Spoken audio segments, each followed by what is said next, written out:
Hello Manikganj, কি অবস্থা সবার? আশা করি সবাই ভালো আছেন। আল্লাহর রহমতে আমিও ভালো আছি। তো এখন যে প্লেসটাতে আছি এটা হচ্ছে সাটুরিয়া।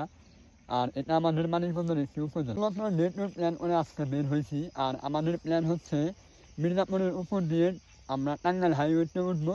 তারপরে সেইখান থেকে একদম সোজা রাস্তায় যমুনা চলে যাবো। যমুনা থেকে ইকো পার্কে যাবো। তো কথা না বাড়াইয়া আমরা মোটো ব্লগে চলে যাই, রাস্তার ভিউ দেখতে দেখতে যাই। বাইক নিয়ে ঘোরার মজাই অন্যরকম, কারণ হচ্ছে এই যে রাস্তাটা দেখেন কত সুন্দর, দুই পাশে সরিষা ক্ষেত, দেখতে ভালোই লাগতেছে।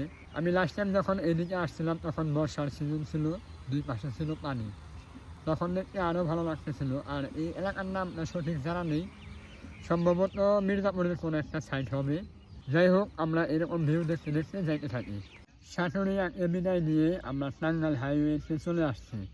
আর এই হাইওয়েটা আমার কাছে মাওয়া রোডের মতো লাগে, কারণ এই রোডটা অনেক সরানো, মাঝখানে 4 লেনের রাস্তা আর দুই পাশে সার্ভিস লেন আছে, যে কারণে এই রাস্তায় একটু জ্যাম কম থাকে। তো আমরা এখন এই দিক দিয়ে সোজা একবারে যমুনা সেতুতে চলে যাব। আর এই রোডটা এখন এনজয় করবো। তো চলেন আমরা রোডটা এনজয় করি। এই রাস্তা দিয়ে যাইতেছি আর একটা মিউজিকের অভাব বোধ করতেছি। মিউজিক থাকলে ভিডিওর সাথে তাল মিলাইয়া ট্রানজেকশন ব্যবহার করতে পারতাম, তখন ভিডিওটা দেখতে আরও ভালো লাগতো, জোশ লাগতো। তো কি আর করার, এখন মিউজিক নেই।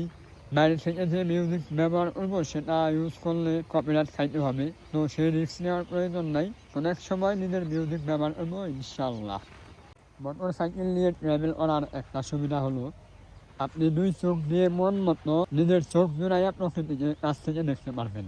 সো আপনার মেন্টালিটির মতো যদি সেম আরেকজন মানুষ থাকে যে কিনা ঘুরতে ভালোবাসে, বাইক রাইড করতে পছন্দ করে, বিভিন্ন প্লেস দেখতে ভালোবাসে, ঠিক আছে, এরকম একজন মানুষ থাকলে পকেটে কিছু টাকা দিয়ে নিশ্চিন্তে যে কোনো জায়গায় যাওয়া যায়, ঘোরা যায়। কিছুদিন পর আমরা লং ট্যুর দিব, প্রায় 1000 কিলোমিটার হবে।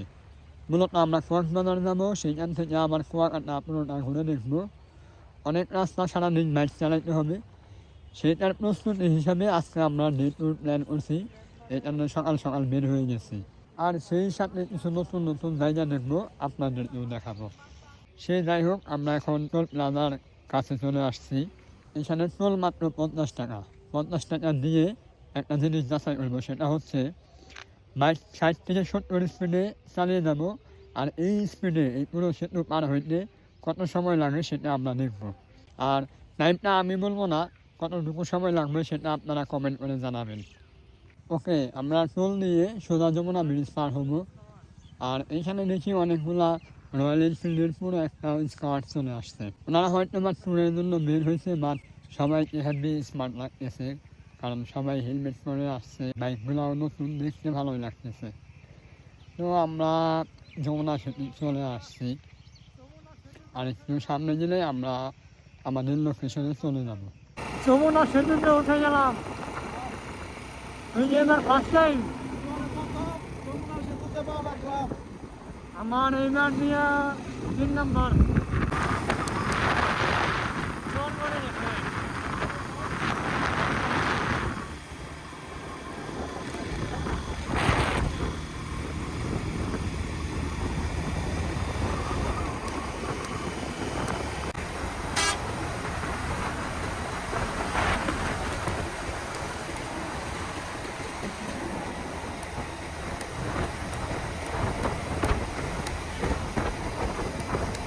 অ্যাট লাস্ট যমুনা সেতু পার করে আমরা চলে আসছি ইকো পার্কে। আর ইকো পার্কের দুই পাশে সারি সারি গাছ লাগানো, পুরো এরিয়াটাই এরকম গাছ দিয়ে ভরা। এই গাছগুলোর আমি নাম জানি না, তবে দেখতে ভালোই লাগতেছে। মাঝখান দিয়ে রাস্তা করে দিছে। আমি এর আগে যখন আসছিলাম তখন এই পাকা রাস্তাটা ছিল না, বাট এখন তৈরি করা হয়েছে, যে কারণে চলাচল করতে সুবিধা হচ্ছে। এই পুরো জায়গাটি সংরক্ষিত, যেখানে কিছু নির্দিষ্ট সংখ্যক গাছ সংরক্ষিত করা আছে। এইসব গাছ নেই এই জায়গাটির নাম বঙ্গবন্ধু ইকো পার্ক অথবা সিরাজগঞ্জ ইকো পার্ক। আমরা আরও একটু ভিতরে যাব। ভিতরে ঢুকতে হলে আপনার এখানে টিকিট কাটতে হয়, যে টিকিটের মূল্য 100 টাকা করে। তো আমরা 100 টাকা দিয়ে টিকিট কিনে ভিতরে ঢুকলাম। মূলত যাবো হচ্ছে পদ্মা সেতুর পাশে আরেকটা সেতু আছে, সেটা হচ্ছে রেল সেতু। এই রেল সেতুর পাশে আমরা যাব, ওইখানে আবার যমুনা পার আছে লোকেশনটা দেখবো। তো আমরা চলে আসছি এখানে, সামনে আমাদের বাইকটা রাখবো, বাইকটা রেখে তারপরে এদিকটাতে একটু হাঁটাহাঁটি করবো। বর্তমানে এখন যে লোকেশনে আছি এটা হচ্ছে সিরাজগঞ্জ ইকো পার্ক। আমি মুখে না বলে ভিডিওতে দেখাই, জোস একটা লোকেশন। সেই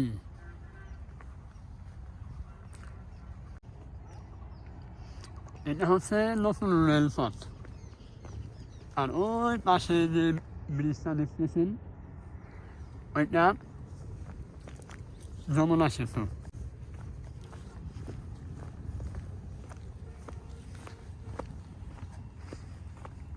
পদ্মার পানি শুকাই গেছে তো এই জন্য একটু সুন্দর লাগতেছে। সরি, পদ্মা না যমুনা। যমুনার পানি হচ্ছে শুকাই গেছে, যে কারণে এই লোকেশনটা আরো সুন্দর লাগতেছে। আর আমার পেছনে রেল সেতু আর হচ্ছে যমুনা ব্রিজ, দুইটা ব্রিজ একসাথে।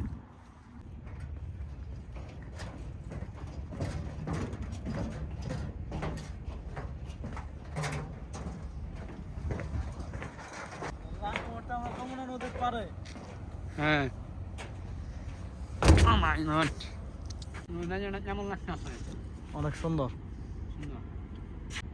আমি এদিকে আসি নাই, আজকে প্রথম আসলাম। এই সব পার্ক থেকে ঘুরে গেছি, আর আজকে পদ্মা নদীটা দেখতেছি। যমুনা নদী, খালি পদ্মা নদী মনে হয় না? পদ্মা যাইতে যাইতে ওর মুখে খালি পদ্মা নদী। আমরা পদ্মা এলাকার বাসিন্দা তো, মানিকগঞ্জ থেকে আসানো, পদ্মা মুখে মুখে সবসময় আসে। উপরে উঠতেছি আমরা, পাহাড় বাই উঠতেছি, রেল লাইনে ছবি তুলব। এই যে দেখেন কি অবস্থা। আরো উপরে উঠবো।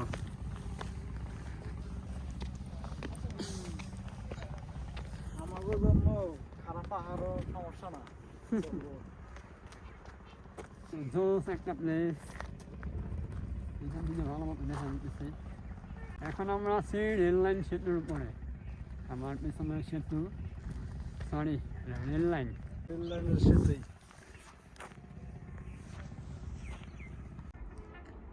এইখানে ওঠার পর বক্স আছে, আমরা উপরে উঠছি। এইখানে মূলত এই ব্রিজে ওঠা নিষেধ।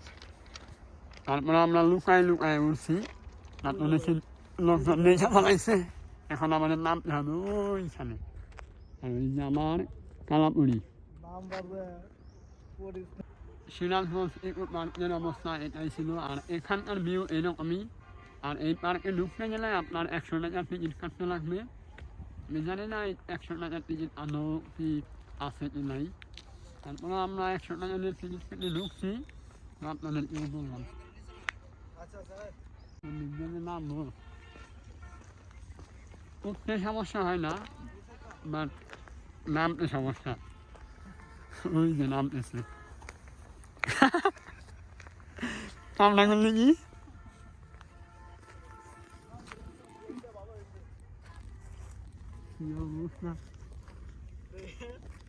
সমস্যা হলো, এর নিচে হইলো বালি, বালিগুলা স্লিপ খায়,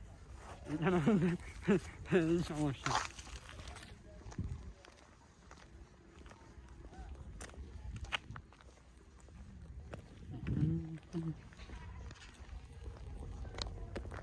রানিং নাম না পাওনি। আর আমার পিছনে শুটিং চলতেছে।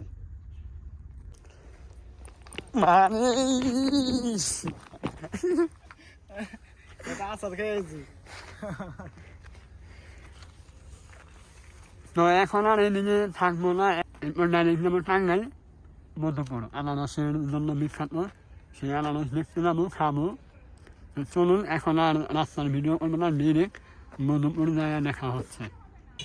আমাদের সামনেই হচ্ছে আনারস বাগান।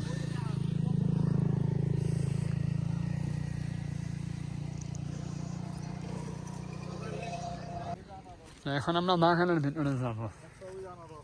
তো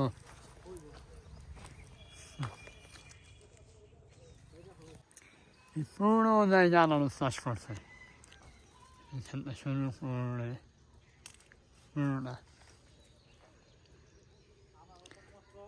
আনারস কেটে নিয়ে গেছে। আর এটা হচ্ছে নতুন গাছ। এখনো আনারস আসে নাই। আমরা আনারসের খোঁজে আছি, দেখি আনারস পাই কিনা।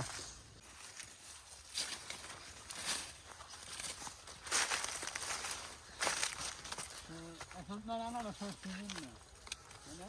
হুম এগুলো না আনারস পাইতেছি না।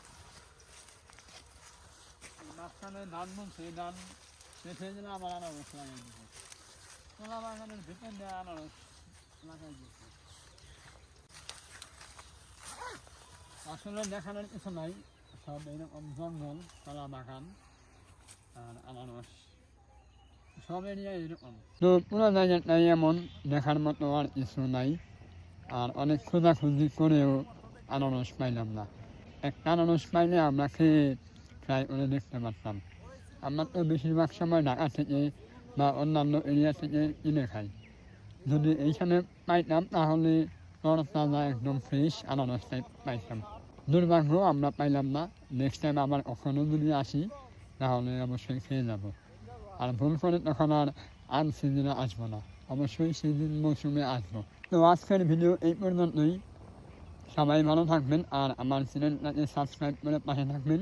আল্লাহ হাফেজ।